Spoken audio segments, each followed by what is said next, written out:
saudara kasih dalam Tuhan Yesus Kristus, Yohanes 20 ayat 19, ini yang saya sampaikan tadi. Apa yang terjadi dengan murid-murid setelah Yesus disalibkan? Ketika hari sudah malam pada hari pertama minggu itu, berkumpullah murid-murid Yesus di satu tempat dengan pintu-pintu yang terkunci, karena mereka takut kepada orang-orang Yahudi. Ini keadaan mereka pada waktu sebelum pencurahan Roh Kudus. Mereka begitu takut dengan orang Yahudi. Mereka menyembunyikan diri. Bahkan setelah Yesus sudah bangkit, mereka pun tetap takut. Bapak Ibu saudara kasih dalam Tuhan Yesus Kristus, pada waktu itu datanglah Yesus berdiri di tengah-tengah mereka dan berkata, damai sejahtera bagi kamu.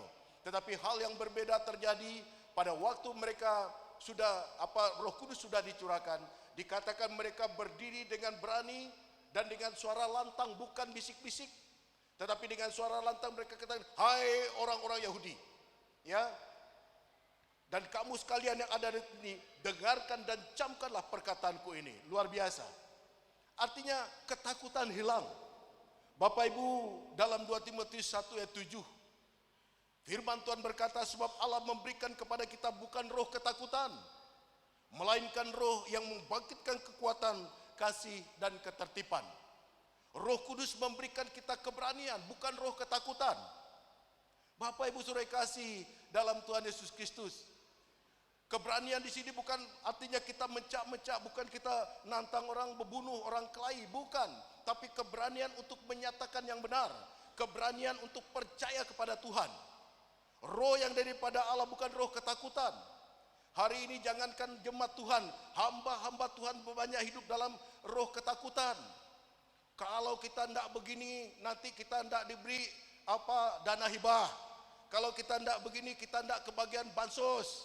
Kalau tidak begini, sudah dia takut, dibagikan lagi ketakutan itu kepada jemaat.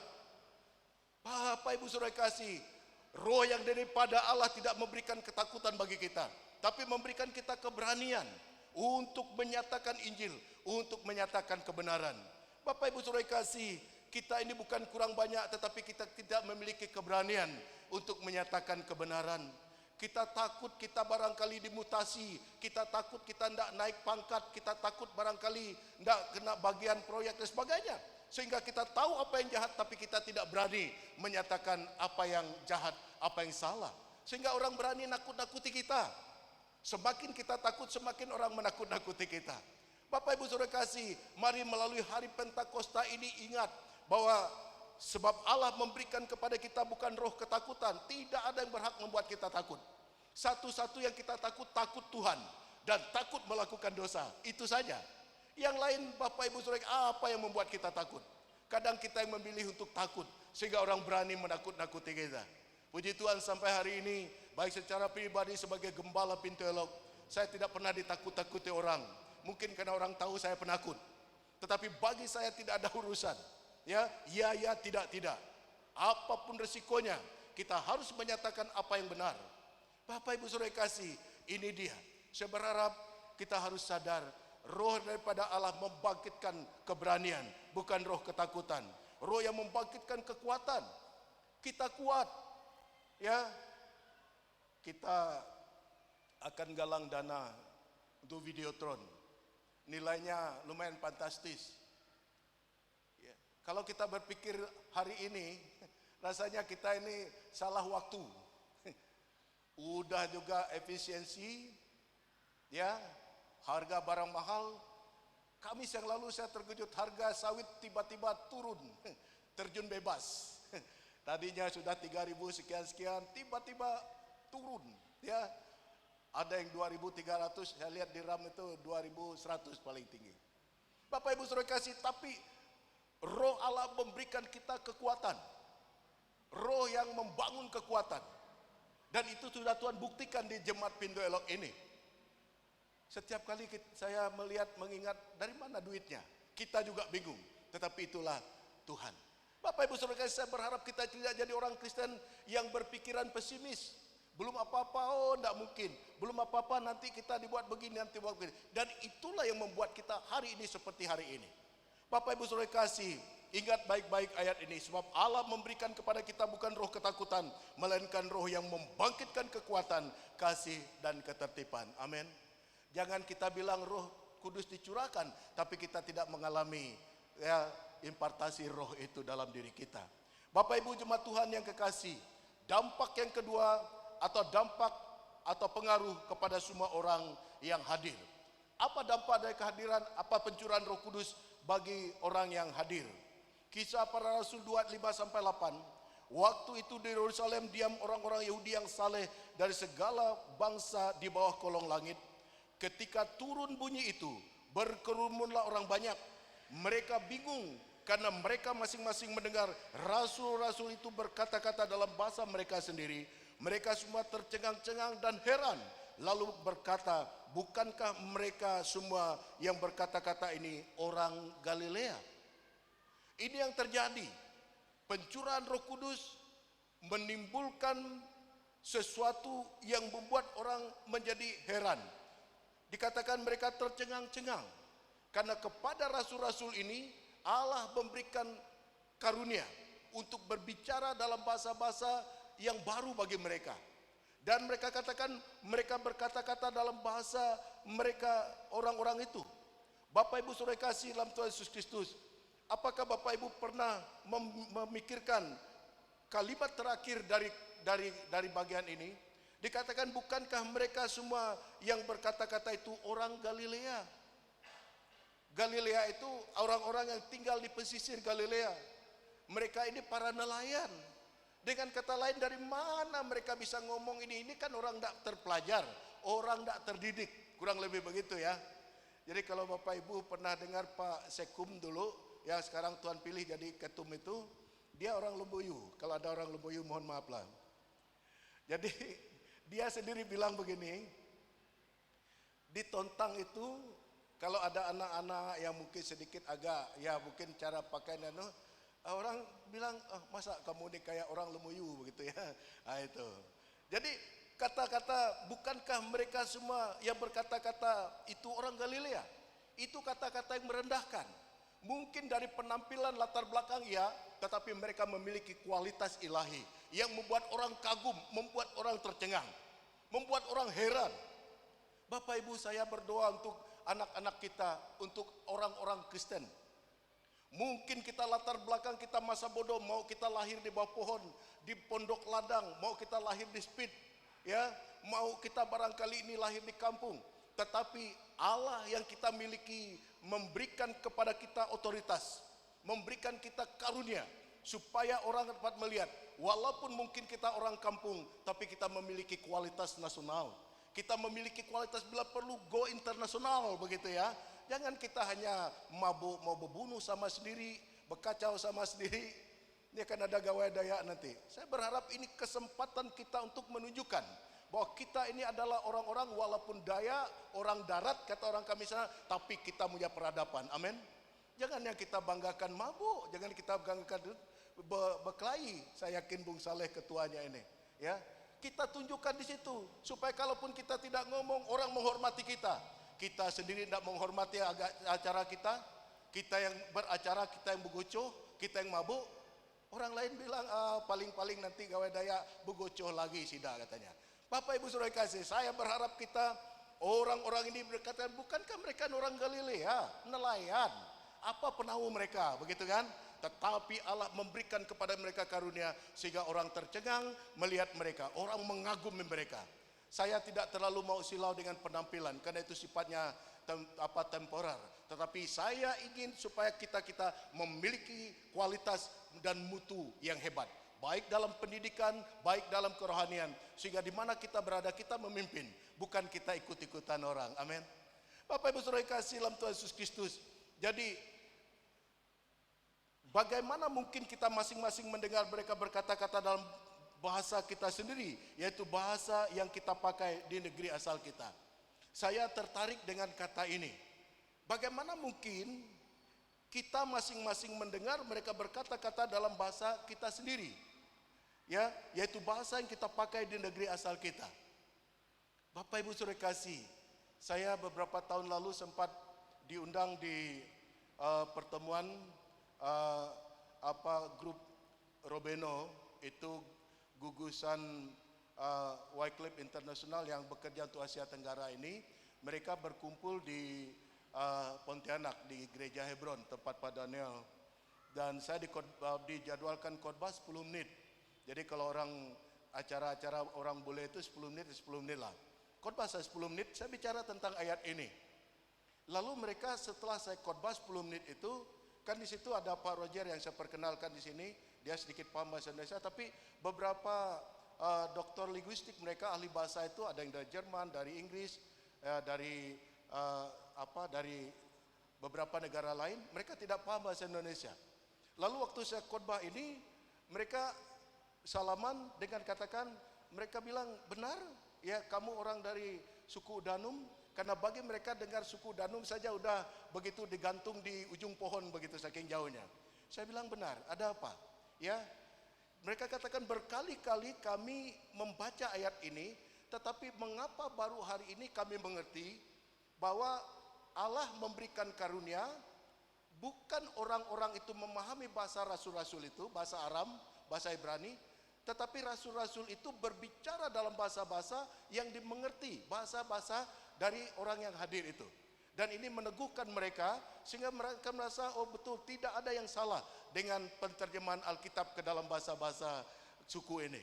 Bapak Ibu Saudara kasih dalam Tuhan Yesus Kristus, sebagai orang berkhotbah ini juga mengingatkan kepada saya, jemaat Pintu Elok ini jemaat yang unik.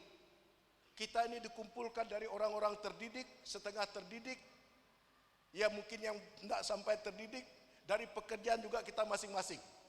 Oleh sebab itu pada waktu berkhotbah seperti ini, kami secara manusia harus berhati-hati. Kalau kami gunakan bahasa, menyibukkan diri dengan bahasa asing, terjemahan Wycliffe International, King James Version dan macam-macam. Nah mungkin yang maaf kita ngomong yang jualan sayur mereka pikir binatang apa itu. Nah tapi kalau kita lalu ngomong pakai bahasa, ya karena kita di Nangapino, aku pakai bahasa kita ao, kata. Dokter Sen dengan ibu pasti bingung. Ya karena memang ini. Jadi oleh sebab itu perlu hikmat. Dan paling penting adalah kuasa Roh Kudus. Sehingga waktu saya berkhotbah hari ini, walaupun mungkin cara kita memahaminya berbeda, tetapi kita memahami firman Tuhan dengan cara kita, karena Roh Allah yang memakainya. Bapak Ibu Saudara kasih, kadang-kadang kami pendeta ini juga tertantang untuk kelihatan hebat. Kita khotbah orang tamat SMP aja jarang, lalu kita mulai khotbah, mulai kesaksian nyanyi bahasa Inggris. Saya pernah cerita, ada teman kami satu pelayanan di kampung, dia minta gitar dengan panitia, dia bilang, saya mau kesaksian, saya hobi bahasa Inggris. Mulai cerang-cereng nyanyi ini kan. Lalu waktu dia nyanyi, God is so good, God is so good. Saya pikir sih kalau begitu banyak juga orang kampung yang pandai. Kadang-kadang kita tidak tahu diri. Habis bahasa Ibrani, Yunani, orang nulis nama sendiri aja susah gimana. Bapak Ibu Saudara kasih dalam Tuhan Yesus Kristus, ini kadang-kadang ini ya. Ya, tapi kalau Roh menggerakkan ya kita kan tidak bisa juga, ini gerakan Roh Kudus katanya. Saya itulah kita. Bapak Ibu, kita masing-masing mendengar mereka berkata-kata dalam bahasa kita sendiri. Inilah doa saya, bahwa Tuhan menyampaikan kebenaran yang disampaikan dalam bahasa dan tingkat pemahaman Bapak Ibu Saudara sekalian. Roh Kudus memberikan pengertian. Roh Tuhan yang memberikan pengertian, bukan gelar teologi, bukan jabatan gerejawi, bukan hebatnya kata-kata yang saya buat, lucunya khotbah, tapi Roh Allah yang memberikan pengertian. Kisah Para Rasul 2:37, ketika mereka mendengar hal itu hati mereka sangat terharu. Jadi orang bisa mengisi pikiran tapi tidak bisa merubah hati. Yang bisa merubah hati manusia adalah Tuhan dan firman-Nya. Jadi waktu mereka mendengar khotbah Petrus, hati mereka sangat terharu. Lalu mereka bertanya kepada Petrus dan rasul-rasul lain, apakah yang harus kami perbuat, saudara-saudara? Artinya Roh Kudus menuntun kepada pertobatan. Firman Tuhan menuntun pada pertobatan, bukan menyenangkan telinga saja. Hari ini banyak pengkhotbah kayak stand up comedy. Dia khotbah 1 jam, barangkali 45 menit pakai ngelawak, 15 menit lah baca ayat Alkitab. Sakit perut kita kalau orang tuh khotbah katanya. Perut sakit, tapi rohaninya tidak bertumbuh. Mengapa? Karena lawakan itu tidak akan membuat orang bertumbuh. Firman Tuhan yang disampaikan secara jujur, ya, secara tulus. Walaupun untuk sesaat rasanya kita seperti kena peluru tajam, tetapi waktu kita menerimanya dengan rendah hati, kita akan Tuhan pulihkan. Amin. Bapak Ibu Saudara kasih, ketika mereka mendengar hal itu, hati mereka sangat terharu. Roh Kudus menuntun kepada pertobatan. Jadi tidak ada hebat pendeta yang bisa buat orang bertobat. Kami ini aja alat Tuhan untuk menyampaikan firman Tuhan, dan firman itulah yang berkuasa untuk berubah sikap hati, dan Roh Kudus akan menuntun kepada pertobatan.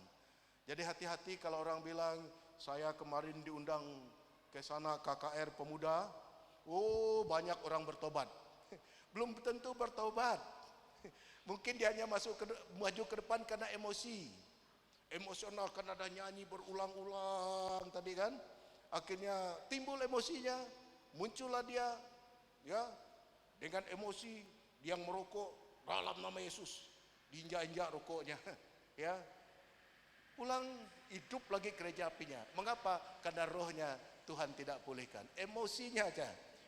Bapak Ibu Saudara kasih dalam Tuhan Yesus Kristus.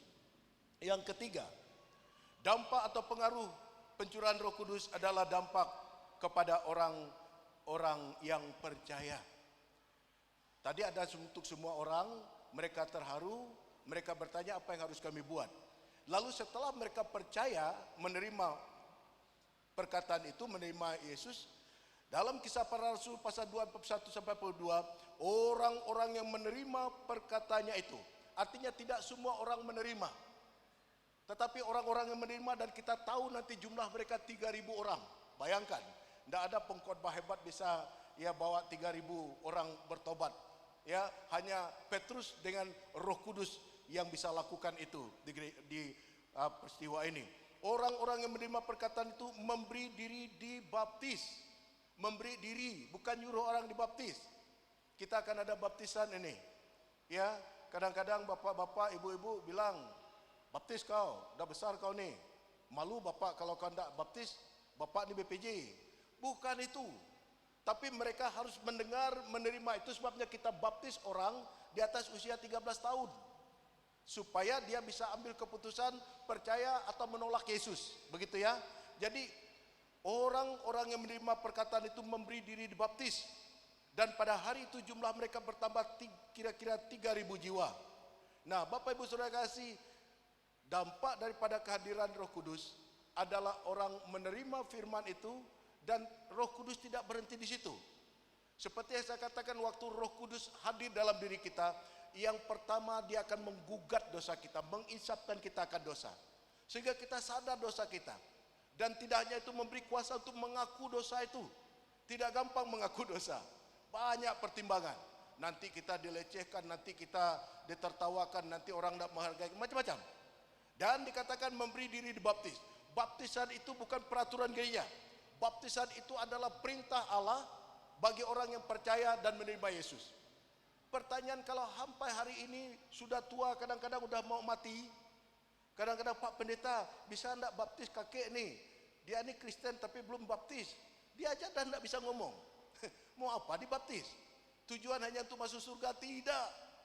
Oleh sebab itu yang belum baptis, cek diri dulu. Ngapa kamu enggak bisa baptis? Apa Ibu Saudara kasih, baptisan itu Yesus katakan, pergilah jadikan semua bangsa muridku dan baptislah mereka dalam nama Bapa, Anak dan Roh Kudus. Baptisan itu merupakan deklarasi iman bahwa saya percaya terima Yesus, dan sejak hari ini saya mati dalam hidup lama saya bersama kematian Kristus yang kita tandai dengan diselam. Makanya kita selam orang, walaupun kadang-kadang ada yang takut air ya, Riannya, kita selam juga sampai habis. Artinya lambang bahwa kita betul-betul mati bersama kematian Kristus, dan kita hidup baru dalam perangai Kristus, bukan sekedar celup. Itu sebabnya kita baptis, kita harus katekisasi dulu, dan tidak pernah kita paksa-paksa orang baptis. Kalau di beberapa tempat saya pernah baptis orang sampai mau kedinginan. Tadinya yang daftar 21 orang. Sekali waktu nonton baptisan itu, masing-masing, Pak boleh enggak saya ikut celup. Saya bilang, gembala kamu katekisasi? Enggak, mereka spontan katanya. Kita harus mereka memahami apa arti baptisan. Jangan hari ini baptis, nanti sore orang ganjur lagi, orang mabuk-mabuk lagi. Tadi katanya udah mati. tapi bangkit lagi, lebih jahat lagi. Bapak Ibu Saudara kasih, jadi memberi diri dibaptis masing-masing mereka. Dan pada hari itu jumlah mereka bertambah kira-kira 3.000 jiwa. Mereka bertekun dalam pengajaran rasul-rasul dan persekutuan. Jadi orang yang dipimpin oleh Roh Kudus, dia suka akan firman Tuhan, pengajaran rasul-rasul, baik melalui nyanyian, baik melalui renungan, ya, baik melalui khotbah. Dia suka akan pengajaran rasul-rasul dan hidup dalam persekutuan. Tahu arti persekutuan? Kutu itu dari kepala ke kepala bisa lewat, saking akrabnya, saking dekatnya. Jadi orang yang hidup dalam roh Tuhan rindu akan persekutuan, rindu beribadah. Saya berharap Bapak Ibu yang hadir hari ini, adik-adik, ya bukan karena ini hari Minggu, tetapi karena kita rindu, kita dipimpin oleh roh Tuhan. Maka orang yang hatinya dipimpin oleh Tuhan untuk beribadah, yang pertama dia mempersiapkan diri untuk ibadah. Kurang lebihlah persiapan baju, boleh baju yang 2 minggu lalu dipakai lagi atau minggu lalu pakai, tidak ada masalah. Tapi hati kita, waktu kita. Maka saya heran kalau orang sampai terlambat ke gereja. Memang sibuk apa dia? Sebenarnya tidak sibuk. Karena hatinya tidak dipersiapkan benar-benar untuk ibadah. Ya, dia berangkat dari rumah, dia singer, ditelepon oleh PJ-nya. Dek, kamu di mana dek? Dia bilang OTW, tahu enggak OTW? On the way. Kalau masih bisa jawab WA, itu artinya belum di jalan, masih di rumah. Tapi dibilang OTW, kita tunggu 15 menit OTW-nya. Bapak Ibu Saudara kasih, ini kan orang yang tidak dipimpin roh Tuhan, hanya karena kewajibannya. Saya berharap Bapak Ibu, kita beribadah, kita bersekutu, kita melakukan sesuatu karena roh kita dipimpin oleh Tuhan. Sehingga makin banyak yang bisa kita lakukan, kita semakin bersukacita, bukan makin ngeluh. Bapak Ibu Saudara kasih, lalu dikatakan bahwa dan mereka selalu berkumpul untuk memecahkan roti dan berdoa. Kisah Rasul 2 ayat 44 sampai 5, dan semua orang yang telah menjadi percaya tetap bersatu, dan segala kepunyaan mereka adalah kepunyaan bersama, dan selalu ada dari mereka yang menjual harta miliknya lalu membagi-bagikan kepada semua orang sesuai dengan keperluan masing-masing. Jadi kehadiran Roh Kudus itu akan membuat orang bersatu, bukan menjadi satu tetapi bersatu. Jadi si A, si B, si C dengan roh yang sama, tujuan sama, bersatu menjadi satu kekuatan, bukan menjadi satu. Begitu ya. Bapak Ibu Saudara kasih, ini penting. Jadi di dalam gereja itu, apapun latar belakang kita, kita punya Tuhan yang sama, roh yang sama. Kita bersyukur di pintu elok ini, saya melihat sangat majemuk. Dan kita tidak bicara mayoritas minoritas. Saya pernah cerita waktu kita dirikan desain gereja Pak Budi, memang tidak ada salahnya kita mengusulkan, ya. Ada yang bilang karena ini di tanah Borneo, tanah Dayak, kita buat ciri khas Dayak. Kalau rumah adat, ya kantor pemerintah boleh. Tapi untuk gereja akan jadi masalah. Bayangkan kalau kita buat ini motif Dayak. Kebetulan saya orang Udanum kan, pakai Dayak Udanum. Lalu orang Kebahan bilang, ngapa burung enggang ya kepalanya gitu? Enggak gitu kalau kami Kebahan. Kalau enggak gitu kalau kami Keninjal. Kira-kira menjadi satu enggak kita? Gara-gara burung enggang aja. Oleh sebab itu kita bangun minimalis gereja untuk segala bangsa. Amin. Amin. Bapak Ibu, itu sebabnya kalau ada orang bicara mayoritas minoritas, penduduk asli, pendatang, babi rumah, babi laman, babi rimba dalam gereja, itu rohnya bukan dipimpin oleh roh Tuhan. Saya berharap walaupun Tuhan kami pergi, tapi roh ini tetap ada pada kita. Bagi kami satu orang pun dia pemilik gereja ini. Dia adalah orang yang Tuhan percayakan di gereja ini. Kalau dia Tuhan pilih jadi BPJ, jangan bilang masa dia sendiri bisa dipilih jadi BPJ. Kita sedang membuat peraturan gereja tentang pemilihan BPJ, dan puji Tuhan beberapa kali kita laksanakan, tidak ada heboh-hebohnya kita ini. Karena yang terpilih itu tidak tahu siapa yang pilih, tidak ada yang milih juga. Dan beberapa teman termasuk Pak Ketua Umum dulu, dia katakan, Pak ini bagus sekali. Doa kita supaya gereja Kemajuan punya cara begini, pemilihan. Kita berdoa masing-masing, kita tulis nama. Yang orang yang kita tulis juga dia tidak tahu kita tulis nama dia. Bapak Ibu Saudara kasih, mengapa? Karena kita percaya Tuhan memiliki gereja ini dan roh Tuhan memimpin kita untuk menemukan orang yang Tuhan percayakan.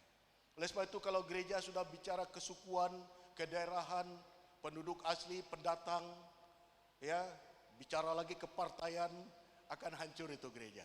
Dan itu tanda bahwa Roh Kudus sudah terbang jauh. Bapak Ibu Saudara kasih dalam Tuhan Yesus Kristus, semua orang telah menjadi percaya tetap bersatu. Segala kepunyaan mereka adalah kepunyaan bersama. Selalu ada dari mereka yang menjual harta miliknya. Jadi tidak diwajibkan, Andreas, kamu nanti jual apa? Ya, kemudian nanti Yohanes kamu jual apa? Tidak. Mereka tidak bicara itu. Tetapi selalu ada mereka yang Tuhan pimpin, Tuhan gerakan untuk menjual harta milik mereka, tujuannya untuk melayani sesama mereka. Gereja yang sehat adalah gereja yang digerakkan oleh Roh Tuhan dan firman Tuhan, bukan digerakkan oleh peraturan apalagi ancaman. Kadang-kadang tidak berikan persepuluhan dipelototi gembalanya. Ya, saya lihat nih Bapak ini tidak ada persepuluhannya, saya tidak akan lakukan itu. Karena kalau hatinya tidak digerakkan oleh Tuhan, artinya Tuhan belum mau pakai duit dia, begitu ya. Sama-sama nanti kita penggalangan dana ini. Belum tentu yang kaya raya yang punya kelebihan bisa, tetapi mungkin Tuhan belum mau pakai, tidak apa-apa. Yang penting kita jangan marah kepada orang yang terlibat, begitu ya. Bapak Ibu Saudara kasih dalam Tuhan Yesus Kristus, yang keempat, dampak atau pengaruh Roh Kudus bagi gereja dan persekutuan. Kisah Para Rasul 2:46-7, dengan bertekun dan dengan sehati mereka berkumpul tiap-tiap hari dalam bait Allah. Mereka memecahkan roti di rumah masing-masing secara bergilir dan makan bersama-sama dengan gembira dan dengan tulus hati. Mungkin kita tidak memecahkan roti, tapi kita ibadah rayon. Kita lakukan dengan sukacita. Kalau kita makan dengan sukacita, bukan karena mau saing-saing yang lain. Ya, kadang-kadang kan dijadwalkan rayon, mohon maaf Pak, mau kami sembahyang, tapi tidak ada untuk beli daging babi katanya. Apa urusan sembayangan daging babi? Ada lagi pas giliran orang ibadah rayon, di mana rayon malam ini? Oh, tempat Pak Anu. Sembahyang enggak Mak waktu kita rayon itu? Oh, enggak usah aja, dia kan enggak rayon tempat kita. Kira-kira Roh Kudus enggak itu? Roh kuda Pak. Justru karena dia tidak sembahyang di tempat kita, kita sembahyang di tempat dia. Lalu ada lagi yang saing-saingan dengan makanan, tapi di sini sindahlah. Contoh saja, waktu rayon ini apa makan kan? Kalau katanya, nangka tahu kalau ya kalau tuh ya yang kelapa muda tuh, nangka, ndak dalur kata, ya ndak dalur. Nanti tempat aku kata dia, buatlah dia rendang, buatlah dia sate. Nih baru sembahyang rayon. Bayangkan, kalau itu terjadi, kira-kira Roh Kudus kan enggak? Roh kuda Pak. Ya, itu orang tidak sukacita, orang tidak tulus. Kalau kita beri orang makan minum, toh kalau enggak makan enggak minum pun bukan enggak jadi kita sembahyang. Doa saya supaya jangan ada yang nolak rayon, nolak ibadah. Mereka ini memecahkan roti secara bergilir, ya, dengan sukacita. Kalau ada minuman kita minum, enggak apa-apa. Toh khotbahnya tetap Alkitab juga, ya. Bapak Ibu Saudara kasih dalam Tuhan Yesus Kristus, dan tiap-tiap hari Tuhan menambah jumlah mereka dengan orang yang diselamatkan. Ini dia. Tiap-tiap hari Tuhan menambah jumlah mereka dengan orang yang diselamatkan. Bukan pendetanya, bukan Petrus dan teman-teman, tapi Tuhan menambah jumlah mereka. Faktor pertama karena mereka bersekutu dan taat kepada firman. Mereka hidup dalam doa. Dan faktor yang ketiga yang tidak kurang penting, dikatakan mereka sehati sepikir. Ada persekutuan yang manis, ada persekutuan yang indah, sehingga Tuhan berkenan menambahkan orang percaya dalam persekutuan itu. Bapak Ibu, saya tidak tahu bagaimana kesan orang di luar dengan jemaat kita, tetapi biarlah orang di luar yang tidak tahu keadaan kita, dia ngomong apa saja, itu urusan dia. Tetapi pastikan kita hidup dalam persekutuan satu dengan yang lain. Tapi kalau kita saling menyalahkan, ya saling menjelek-jelekan, bau busuk keluar dari kedua pintu ini. Kalau bau busuk keluar, cerita-cerita tidak bagus keluar, hanya orang bodoh yang mau datang, hanya lalat yang datang, bukan orang-orang yang diselamatkan. Bapak Ibu, pastikan kalau gereja ini bertumbuh bukan karena saya, bukan karena Pak Paulus, tetapi karena kontribusi Bapak Ibu, kita hadir dan teladan hidup kita terlihat. Orang mereka disukai semua orang, dan tiap-tiap hari Tuhan menambah jumlah mereka dengan orang yang diselamatkan. Jangan habiskan waktu untuk memberitakan Injil, tetapi orang tidak melihat Injil dalam hidup kita. Memang penting kita memberitakan Injil, tapi orang melihat keindahan, bagaimana dia disambut, bagaimana dia diterima. Jangan sampai ditanya, kamu udah berapa kali sembahyang sini? Baru Pak, kalau baru duduk di belakang ya, di depan ini untuk orang senior. Nah, ada seniornya dalam gereja. Semua orang memiliki hak yang sama. Bapak Ibu Saudara kasih, kesaksian hidup dan persekutuan yang indah di dalam gereja akan membuat Tuhan menambahkan jiwa-jiwa yang diselamatkan. Yang Tuhan tambahkan itu orang yang diselamatkan, bukan orang yang ya mapah-mapung. Bapak Ibu Saudara kasih, kadang ada orang bilang gereja itu bengkel orang jahat. Ada juga benarnya. Tetapi kalau begitu nanti udah bagus dia rusak lagi, dia di luar bengkel lagi, begitu kan? Ya habis arang-arang oli semua muka pendetanya. Bapak Ibu Saudara kasih dalam Tuhan Yesus Kristus. Pastikan Roh Kudus Tuhan hadir dan memimpin hidup kita. Kita akan mengalami pemulihan oleh kuasa Tuhan, baik dalam kehidupan pribadi, keluarga, dan gereja Tuhan. Kita memiliki keberanian dan kuasa untuk menjadi saksi bagi Kristus, hidup dalam persekutuan dengan hati yang tulus, dan selalu rindu untuk melayani Tuhan dengan sukacita. Jadi manifestasi daripada kehadiran Roh Kudus dalam diri kita. Yang pertama, kita akan mengalami pemulihan oleh kuasa Tuhan. Pemulihan hidup pribadi kita. Ya, baik dalam kehidupan pribadi, keluarga, dan gereja Tuhan. Kita memiliki keberanian dan kuasa untuk menjadi saksi bagi Kristus. Mungkin kita tidak ngomong banyak, tetapi kita melakukan apa yang sesuai dengan firman Tuhan. Dikatakan hidup dalam persekutuan dengan hati yang tulus dan selalu rindu untuk melayani Tuhan dengan sukacita. Saya tidak tahu bagaimana kalau Bapak Ibu lihat nama kita didaftarkan jadi penerima tamu, didaftarkan jadi singer, jadi WL, apa yang ada pada kita? Apakah kita berpikir sempat enggak saya? Mengapa saya? Atau kita berpikir Tuhan terima kasih, Tuhan berkenan pakai hidup saya untuk melayani Tuhan. Orang rindu untuk melayani Tuhan. Orang berlomba-lomba untuk bisa melayani Tuhan. Bapak Ibu, saya selalu memperhatikan waktu persembahan khusus. Walaupun mungkin kita sering, tetapi saya lihat bagaimana jemaat ya antusias untuk melakukannya. Saya berharap ini bukan karena kewajiban sebagai anggota gereja, tapi karena kita rindu berbagi dan melayani Tuhan. Terakhir saya mengutip satu ungkapan ini. Ironisnya beberapa gereja hari-hari ini lebih menekankan perubahan perilaku ketimbang mengoreksi sikap hati. Ya, menekankan perubahan perilaku, penampilan luar, tapi tidak mengoreksi sikap hati. Tapi Roh Kudus memulai dari roh, memulai dari hati. Kalau roh dan hati kita sudah dipimpin oleh Tuhan, maka pikiran kita, tingkah laku kita, perbuatan kita, keputusan kita sesuai dengan maksud Tuhan. Alkitab seakan hanya dijadikan buku referensi moral yang bicara kebaikan, tapi mengabaikan kebenaran. Para pendeta hari ini bicara tentang kebaikan, tetapi tidak banyak berani bicara tentang kebenaran. Apalagi yang berhubungan dengan orang-orang penting, ya, donatur, orang-orang hebat.